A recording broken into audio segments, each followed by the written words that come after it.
दुर्गे महारानी की जय। दूसरा अध्याय। महर्षि मेधा बोले, प्राचीन काल में देवताओं और असुरों में पूरे 100 वर्षों तक घोर युद्ध हुआ था।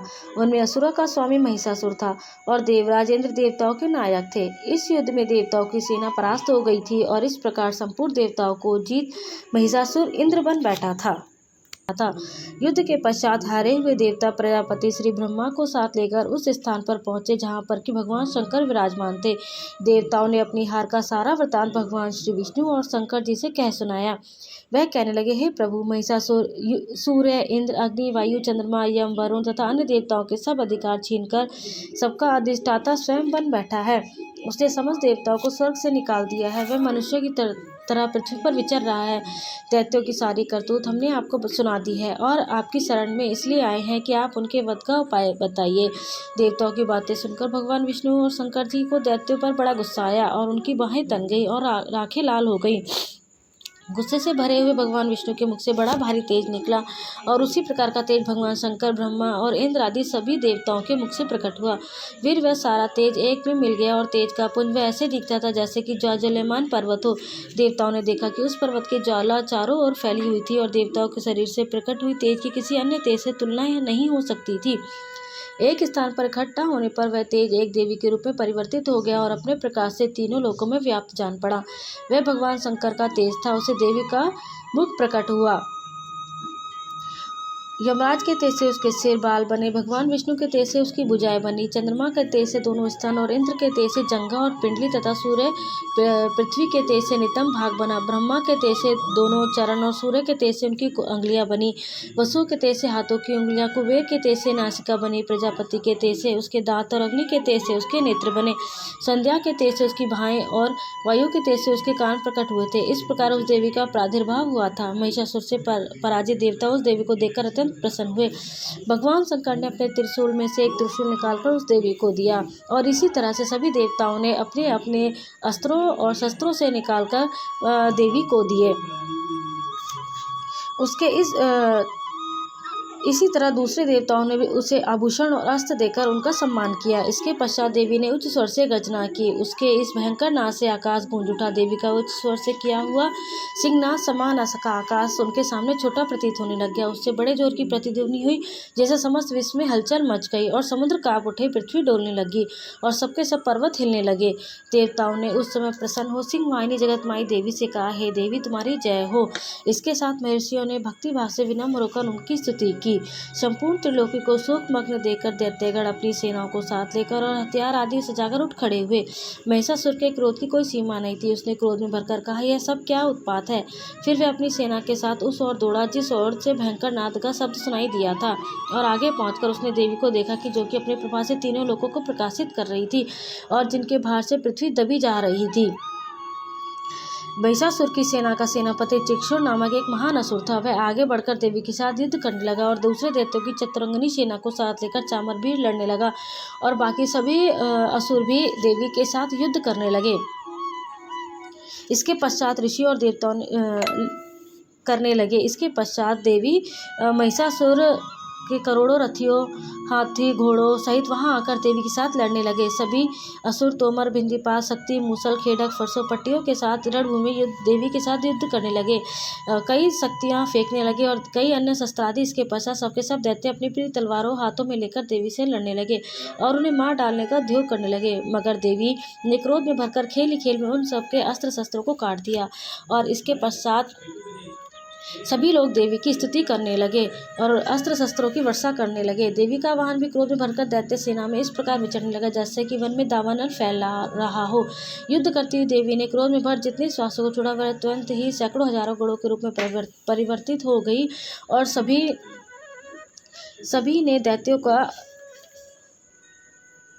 सूल से छाती फट जाने के कारण पृथ्वी पर लेट गए और कितनों की बाढ़ वर्षा से कमर टूट गई। देवताओं को पीड़ा देने वाले दैत्य कट कट कर मरने लगे और कई असुर जिनके सिर कट चुके थे बिना सिर के धड़ से ही हाथ में शस्त्र लिए हुए लड़ रहे थे। दैत्य रह रहकर ठहरो ठहरो कहते हुए देवी को युद्ध के लिए ललकार रहे थे।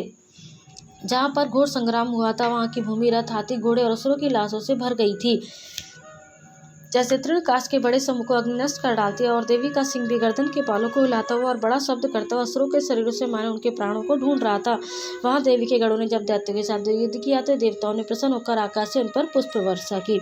और दुर्गे महारानी की जय। तीसरा अध्याय। महर्षि मेधा ने कहा, महिषासुर की सेना नष्ट होती देखकर उस सेना का सेनापति चिक्षुर क्रोध में भर देवी के साथ युद्ध करने के लिए आगे बढ़ा। वह देवी पर इस प्रकार बाणों की वर्षा करने लगा मानो सुमेरु पर्वत पानी की धार बरसा रहे हों। इस प्रकार देवी ने अपने बाणों से उसके बाणों को काट डाला तथा उसके घोड़े व सारथी को मार दिया। साथ ही उसके धनुष और उसकी अत्यंत ऊंची आवाज को भी काट कर नीचे गिरा दिया। उसका धनुष कट जाने के पश्चात उसके शरीर के अंगों को भी अपने बाणों से बीन दिया। धनुष घोड़े और सारथी के नष्ट हो जाने पर वह असुर ढाल और तलवार लेकर देवी की तरफ आया। उसने अपनी तेज धार वाली तलवार से देवी के सिर पर मस्तक पर प्रहार किया और बड़े वेग से देवी की बाई भुजा पर वार किया, किंतु देवी की बाई भुजा को छूते ही दैत्य की तलवार टुकड़े टुकड़े हो गई। चामर नामक दैत्य हाथी पर सवार होकर देवी से लड़ने के लिए आया और उसने आने के साथ ही शक्ति से प्रहार किया, किंतु देवी ने हुंकार से ही उसको तोड़कर पृथ्वी पर डाल दिया। कराल को दांतों, मुक्कों और थप्पड़ों से चूर्ण कर डाला। क्रुद्ध हुई देवी ने गदा के प्रहार से उद्यत दैत्य को मार गिराया। भिंदीपाल से वाष्पकाल को बाणों से, ताम्र तथा अंधक को मौत के घाट उतार दिया। तीनों नेत्र वाली परमेश्वर ने त्रिशूल से उग्रवीर्य महाहनु नामक राक्षसों को मार गिराया। कितने को उन्होंने मुख के प्रहार से, कितनों को खुरों से, कितनों को पूंछ से, कितनों को सूंघे से और बहुतों को दौड़ने के वेग से, अनेकों सिंहनाद से, कितनों को चक्कर देकर और कितनों की श्वास की वायु की झोंकों से पृथ्वी पर गिरा दिया। वह दैत्य इस प्रकार गणों की सेना को गिरा देवी के सिंह को मारने के लिए दौड़ा। इस पर देवी को बड़ा गुस्सा आया। उधर दैत्य भी क्रोध में भरकर धरती पर खुरों से खोदने लगा तथा सिंहों से पर्वतों को उखाड़ उखाड़ कर धरती पर फेंकने लगा और मुख से शब्द करने लगा। महिषासुर के वेग से चक्कर देने के कारण पृथ्वी शुद्ध होकर फटने लगी। उसकी पूंछ से टकराकर समुद्र चारों ओर फैलने लगा। हिलते हुए सिंहों के आकाश में खंड खंड हो गए और श्वास से आकाश में उड़ते पर्वत फटने लगे।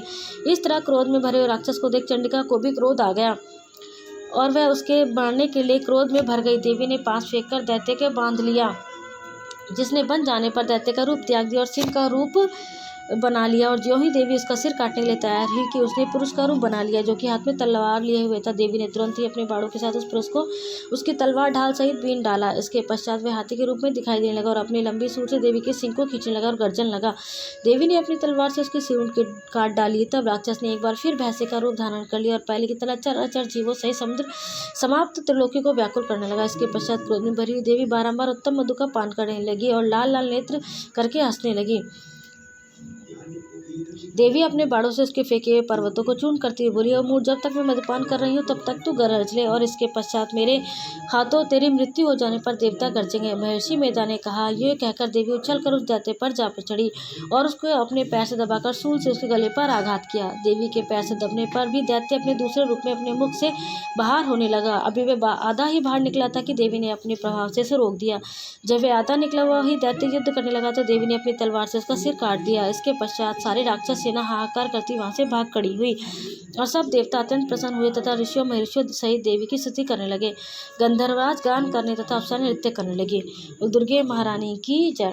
चौथा अध्याय। महर्षि मेधा बोले, देवी ने जब पराक्रमी दुरात्मा महिषासुर को मार गिराया और असुरों की सेना को मार दिया, तब इंद्रादि समस्त देवता अपने सिर तथा शरीर को झुकाकर भगवती देवी की स्तुति करने लगे।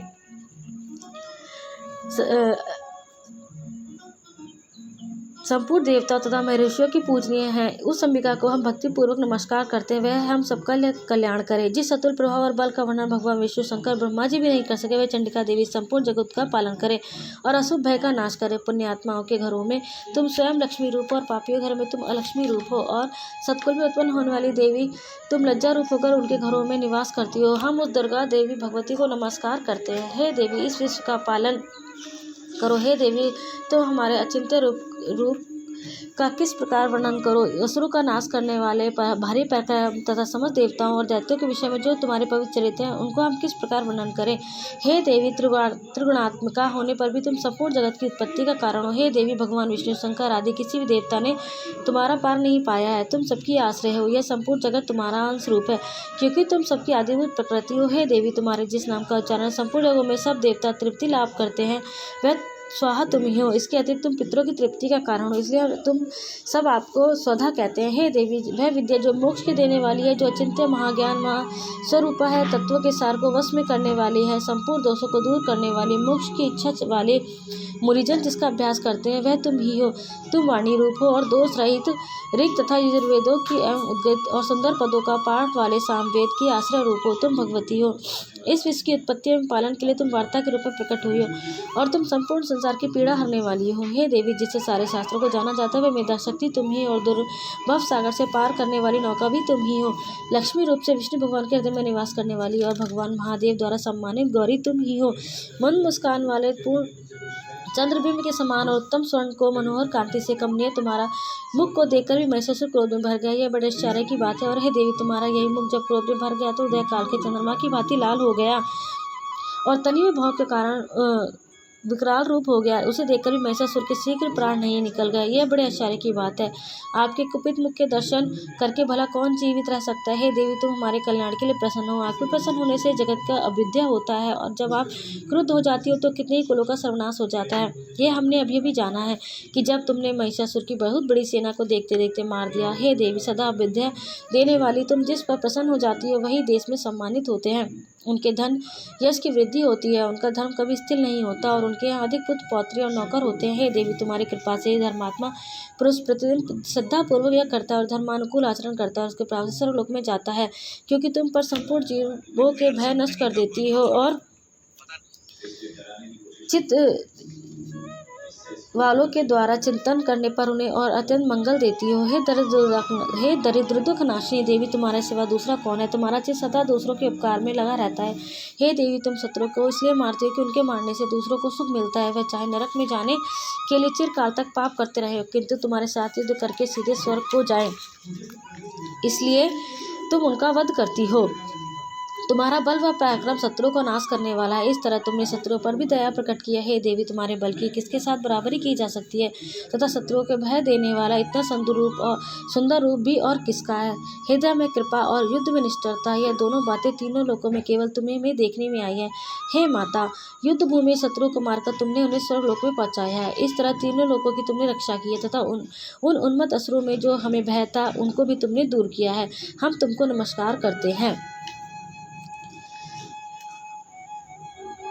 हे अंबिके, जो कोई भी तुम्हारी स्तुति करे तुम उनको वित्त समृद्धि और वैभव देने के साथ ही उनके धन और स्त्री आदि संपत्ति बढ़ावें और सदा हम पर प्रसन्न रहे।